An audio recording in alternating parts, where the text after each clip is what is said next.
আসসালামু আলাইকুম রহমতুল্লাহ। ইন্নাল হামদুলিল্লাহ। প্রিয় দর্শক শ্রোতা, আজকে আপনাদের সামনে আলোচনা করব দিনের শেষে রাত্রে ঘুমানোর আগে দোয়া দুরূদ সম্বন্ধে ও ঘুমানোর আগের সুন্নতের আমল সম্পর্কে। তো ভিডিওটা শেষ পর্যন্ত দেখবেন আর ভিডিওটা সওয়াবের নিয়তে শেয়ার করে দিবেন, যাতে অন্যরাও শুনতে পারে বা আমল করতে পারে। তো ঘুমানোর আগে দোয়া পড়া সুন্নত।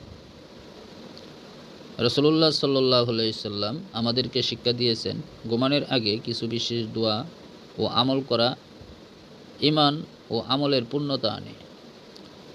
এটা শুধু দোয়া নয়, এটা এক ধরনের ইবাদত, যা আমাদের রাতের বিশ্রামকে নিরাপদ ও বরকতময় করে।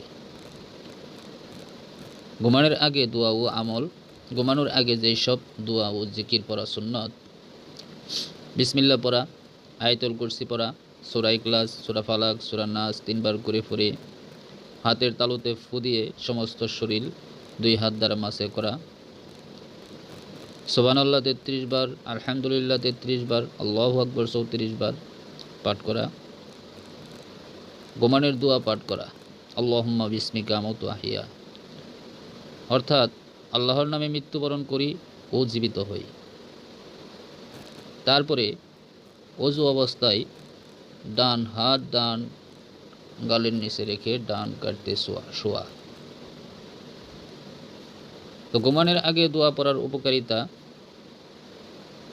কী উপকার পাবেন? ঘুমানোর আগে আল্লাহ রাসূল সাল্লাল্লাহু আলাইহি সাল্লামের সুন্নতি আমলগুলি করলে, দোয়া দুরূদ পড়ে ঘুমালে 1 নম্বর উপকারিতা হলো শয়তান থেকে রক্ষা।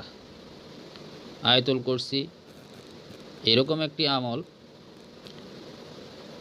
যে আয়াতুল কুরসি যে ব্যক্তি শোয়ার আগে পাঠ করবে, আল্লাহ তাআলা তার হেফাজতকারী একজন ফেরেশতা তার জন্য আল্লাহ রাব্বুল আলামিন তার শিয়রে সমস্ত রাত তাকে পাহারাদার হিসাবে দাঁড় করে রাখবেন। একবারে সমস্ত রাত্র তাকে নিরাপদে রাখবেন, পাহারা দিবেন। আয়াতুল কুরসি পড়া, শয়তান রাতভর তার কাছে আসতে পারবে না। আয়াতুল কুরসি পাঠ করা ব্যক্তির কাছে শয়তান সমস্ত রাতের ভিতরে আসতে পারবে না। হঠাৎ মৃত্যু থেকে নিরাপত্তা: যদি রাতে মৃত্যু হয়, তাহলে ঈমানের সহিত তার মৃত্যু হবে ইনশাআল্লাহ। হৃদয়ের প্রশান্তি: